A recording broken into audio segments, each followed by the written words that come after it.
Hello everybody, welcome to WhatCulture Gaming. I'm Scott, joined by Josh. Hello Scott. Josh, I found a regular talking point style video for today because there's not that much news going on, but Dying Light 2 is a bit of a mess. It is a bit of a thing. I was actually really looking forward to Dying Light 2. I didn't play it purposefully when it came out because it was out at the same time. You know, we were playing Elden Ring, we were playing Horizon Forbidden West, Sifu, all of these great games, and I was like, no, I don't want to cram it in. I want to give it its time to shine. I want to look forward to it. I want to give it, you know, as much of a chance as possible. So, for the past few weeks, I've been going through it, and it is so little sad face. Disappointing, man. I was such a huge fan of the first Dying Light.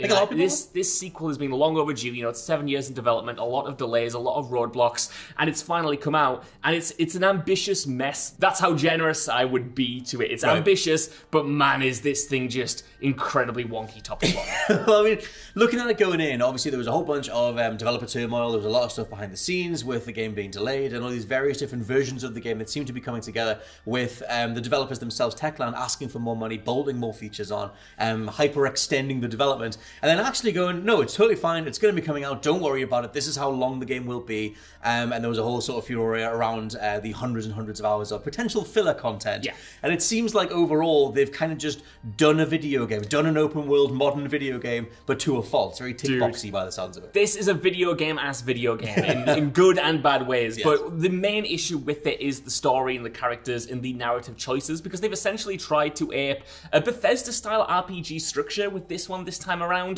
The biggest criticism a lot of people had with the first Dying Light, myself included, was that the story was incredibly forgettable, it was naff. Like, the villain was terrible. The villain was terrible. If you didn't pay attention to the story, you could have a good time. So on the one hand, I kind of commend the team for going, look, everything else we nailed, this was the thing that people didn't like. Let's double down on it. Let's try to remedy it. So this time around, they've done, like I said, this kind of RPG structure where you have a bunch of different factions, you have choices in the narrative that impact endings, and, you know, for instance, which factions take over which areas, all of that stuff. They really doubled down on the cutscenes, characterization, and all of that good. It should be good. It's just that the execution of all those things, in my opinion, isn't there. And because it isn't there, they've now wasted more time on a story that still isn't good, and everything else has kind of suffered. It's like they put all of their eggs into one basket to make this part of the game better, and it is nowhere near what it should be. It feels like there's a reason that people aren't talking about it. Like, obviously, like you said, it released it amongst a whole bunch of other sort of more head-turning games, especially like Elden Ring. That thing just dominated everything.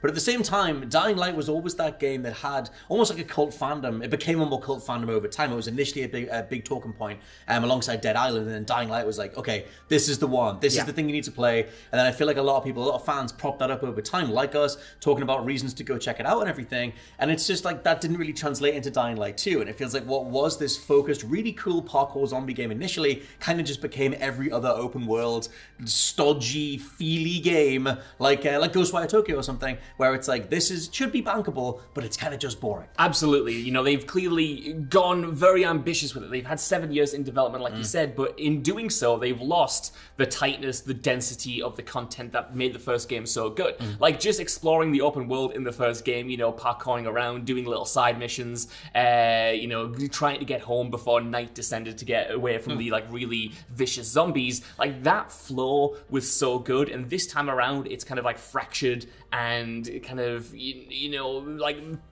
what would you call it when you like sprinkle Parmesan cheese on like something? Salt Bay? Well, they kind of like sprinkled the Parmesan all over this open world. And it's desiccated. It's desiccated. Okay, they've desiccated it. I don't know if I'm using that right. I've desecrated it. They've done something to it that's kind of split the content up so it lacks that flow. So you've got these story missions that kind of feel janky, going into side missions that are kind of too abundant this time around and oftentimes forgettable. And that bloat is really felt. You know, we've talked a lot on this channel before about the Ubisoft approach to open worlds and how it's quantity over quality. And I never got that with Dying Light 1, but I definitely get that with Dying Light 2. And all of that would be fine if the main story and the main campaign was good. But that's what disappointed me the most. But before I'll get into that and its nitty-grittiness, would you have any questions? Just wanted the Ubisoft thing. I feel like it was like watching. The thing is, the Ubisoft formula was great for a point, to a time. Yeah. to a point rather, where it was like at the beginning of the 8th generation. I feel like that stuff kicked in, and as soon as we saw Assassin's Creed Unity, I just remember everybody having this feeling online of, we've done a little bit too much of this. You can't carry this over one-to-one to a whole other generation. You've already been doing annual releases to that point, and that was the year that broke Assassin's Creed and made everybody kind of go, oh my god, Ubisoft, what the hell are you guys doing? But at that point, so many other projects had been put into development, the likes of Dying Light 2. If you go back 7 years, it's very close to that time period, where it just feels like the Ubisoft design ethos was too far embedded in, this is what people want, this is what people need. Yes. And it wasn't until something like Breath of the Wild sort of shook things up in regards to making the open world itself a big old 3D playground, and that kind of changed things. We did a whole video on it about how Ubisoft made open world stuff suck. But like I said, it feels like so many dev teams and design teams took from the overall watered down version of the Ubisoft template, and you've still got the offshoot of it now, but it feels so outdated in 2022. That's it. I mean, I could not believe that when I was, doing the lock-picking minigame in this title, it was the same one that was in Fallout 3, in Skyrim, and what have you. It's like really, really, these really old mechanics being presented in a next-gen game. And I really think that if this title came out 3 years after the original, even 4 years after the original, I wouldn't be this disappointed. But because the original came out in 2015, and now we're in 2022, and since then we've had Breath of the Wild, we've had Elden Ring, we've had Horizon Forbidden Dawn, Horizon Forbidden West, all of like these really good open world games, that this does feel archaic in comparison. And even on next-gen hardware, it doesn't really look or feel next-gen. Like the quality mode kind of gets there, where you have like these really lush environments, these really lush kind of like backdrops to the zombie carnage, but it doesn't feel like a full next-gen game. It does feel like something that has been in development for a long time, and then they've kind of added a bunch of bells and whistles on top, which again is also a little bit disappointing as well. The thing is, somewhere along the way, and it's completely valid, I think that if you save up a lot of money and you want to buy one game that'll last you for a couple of months or something, that having this much game in there can be worthwhile. But I feel like sometimes when design teams steer directly towards that and say, okay, take this one idea, take this one mechanic, and just repeat it for 3 hours, 30 hours, 300 hours, you need some sort of variety in there. Like, your time is worth more than that in regards to just repeating the same stuff for gargantuan amounts of game time, which was the whole thing about the way that they advertised this, where they were like, oh, we have this base version of the game, but if you want to see everything, it's going to be hundreds and hundreds of hours. I just feel like somewhere in there is a really good length of a game. Elden Ring nailed it very well, 100 hours of constantly unveiling stuff. But if you get that wrong, then it's immediately stodgy. It's a Days Gone, it's a Ghostwire Tokyo. Not knocking Days Gone's cult appeal. We like that game. Certainly do. But still, that thing has a bunch of mechanics repeated for a long period of time, and I feel like too many devs steer in that direction. Yeah, it's almost like they don't know when to stop, right? No. If you only do the things you like in Dying Light 2, say you really vibe with the side missions, if you ignore the main story, just do the side missions, or maybe just explore the open world. Drop kicking your arse off. Yeah, if you do like just that one drop kick over and over again for 40 hours, you might have a good time. But when you try to take it as a whole, that's when things start to feel a little bit disparate. So I kind of want to jump into the main story and the main campaign, because that's where my biggest frustration has come from. And that's because in its pursuit of being an RPG, I kind of feel like Dying Light 2 forgets that it's a Dying Light game, and it definitely forgets that it's a zombie game. You've got this entire open world populated with thousands of zombies. You've got like different types of zombies. You've got the parkour system that allows you to escape them. And the main campaign missions, especially in the second half of the game,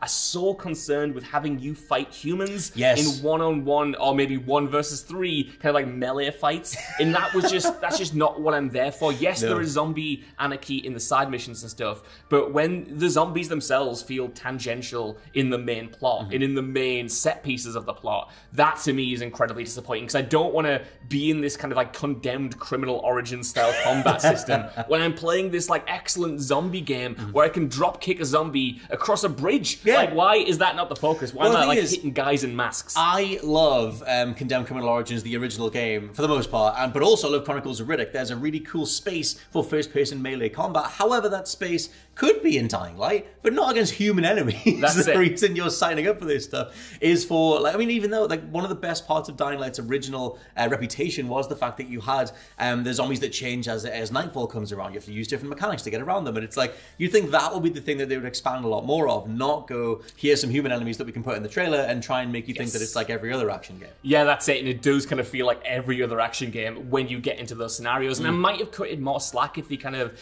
incorporated the human enemies with with the zombies more, but they're very separated, and there's only like 1 or 2 times at its very small scale where you get kind of zombie versus AI human action that you're in the middle of, and you're trying to balance both sides. And that could have been cool if they doubled down on it, but they didn't. So what you get is these kind of like boring cutscenes with these characters going into missions where you're just fighting the same 3 enemy human types over and over again, and that is when it gets really grating. That's when it gets really disappointing. If the cutscenes were good, I might have cut it some slack. If the set pieces were good, I might have cut the cutscenes some slack. But like I said, they've doubled down on all of this story stuff, and none of it is really executed that well, and it just makes you want to do the side missions instead. It's interesting because, like I said, the original game had such a focus to it, and I think with this one, because of how long the development went on for, and there's a whole bunch of stories out there, like I said before, about the amount of different features that Techland were reaching for. I forget the name of the creative director. It's Powell Machuca, I think. Okay. There's a whole thing about him sort of getting out there, trying to secure more money to make the game bigger and bigger and bigger. And I wonder if they thought that as development stretched on, they were like, okay, we need to make sure that this is the next big thing. Like, Dying Light had a nice reputation to it, but we need to make sure that Dying Light is the name in zombie games or whatever. And they wanted to make it a Skyrim-sized zombie-style game, and it became this huge, overarching, overbloated thing that plays well enough, but it feels like although it nails some of the core mechanics, it doesn't really have that overall grandiose feel that you would need for this to be the next step for the franchise overall. That's it. It doesn't have that cohesion, even in the actual scenes themselves. Like, some of the dialogue can be wonky and stilted. It doesn't feel like people are actually in the same room having a conversation. The way that you flow into cutscenes, again, is wonky and stilted because you're cutting to black, then you're cutting into cutscenes, and then you're completely somewhere else. The choices as well are kind of disappointing. I know seems like I'm just ragging on it over and over again, and I want to say that I think it's like a 6 out of 10 game. It's not complete. Which can be a beautiful thing. Yeah, I kind of want to be more constructive about like where I think the next game should be. It's just that this did disappoint me so much, and the choices are at the center of that. Because while it is cool to get to know these factions, and there are some really interesting characters within those factions, for instance, Rosario Dawson's character, who is on the screen right now, they just don't add up too much, and a lot of people kind of just fall out of the story where you can tell that you might have had a choice whether to kill someone or not, and then if you save them, they don't have much to do after that. It doesn't really feel like they weren't impactful. sure what to actually do with them. Yeah, it's like you can make choices in the game that do have effects, but a lot of them feel a little bit artificial or surface level. Like, for instance, if you take over certain strongholds, you can give them to certain factions, which will change the layout of a map, or will give you kind of either extra parkour systems, or will give you extra combat systems. And those are quite interesting decisions, but that's almost the be-all and end-all of them. They don't go that much further or impact the story. So it's kind of like, on the one hand, I'm complaining about the story not being good, and then complaining about not having more say in how it plays out. But like I said, it's just all of these disparate elements kind of failing, and when they add up, it just leaves you feeling frustrated. I just feel like overall, like you said, you could have knitted those two things together, where if you really cared about the story, like, again, if it was like Skyrim, if you invested more in that game's case about the Imperials versus the Stormcloaks, then it would make more sense, or you'd be more invested in the rewards you were getting from that. But there's something in big, over-the-top AAA open-world game design that just says, here's some stuff to do for 50 to 100 hours, and we'll kind of knit it together with various bits and pieces. But if you don't stick the landing, then by the time you've invested all that time in there, if it doesn't come together, then I think that's the lingering feeling afterwards. It's one of those games where the main villain disappears for almost all of the second half. You know what I mean? You can tell where they've kind of stretched the story out, like a little bit of pizza dough, and then it only comes back together right at the very end. It's kind of like, there is a good game in here. There's a very good game in here. If you trim off the fat, if you don't go all in on the story, or at least kind of make it more straightforward and streamlined, it is just having all of these extra elements bolted on that makes me so disappointed. Yeah. Because it's not even that good when you're just running around either, because the way that they've added to the open world, they've made it bigger, like we said, they've added in this kind of like wingsuit style thing, more like a parachute, what would you call it? A glider sort of thing, where you go over, bits of steam, and you can fly around the world. But it's like, that's cool, but isn't this game about parkour? How does that impact the parkour? If they had a zombie on one of them, I would have drop kicked that thing out the sky. Well, maybe they do in one of the side missions, because there are hundreds of side missions. Put it in the main story. And some of them are alright, and some of them are quite bad. But put it in the main story. This is what I mean. I shouldn't have to go looking for the good content. And that's an issue that I have with a lot of open world games, where it's like, why is the main campaign the worst part of your game? I thought we got over this with Assassin's Creed 3. Yes, that's an extremely good way to phrase it. I feel like we've done a whole bunch of lists lists on games that have really rewarding side content and side missions, but it's a very good point. If the main thing is being called the main thread, that should probably be the big thing that you take away from the game overall. But yeah, let us know what you think down in the comments below if you picked up Dying Light 2. I've seen bits and fits and starts of people talking about this game because it feels like it released at a weird time, and it feels like the tail on it has sort of been all over the place, especially when we get to Game of the Year so far season. But yeah, let us know what you think down in the comments below. For now, I've been Scott from WhatCulture.com. I've been Josh from WhatCulture.com. And we'll catch you next time. Bye-bye. Goodbye. Tell me how to have fun with this game.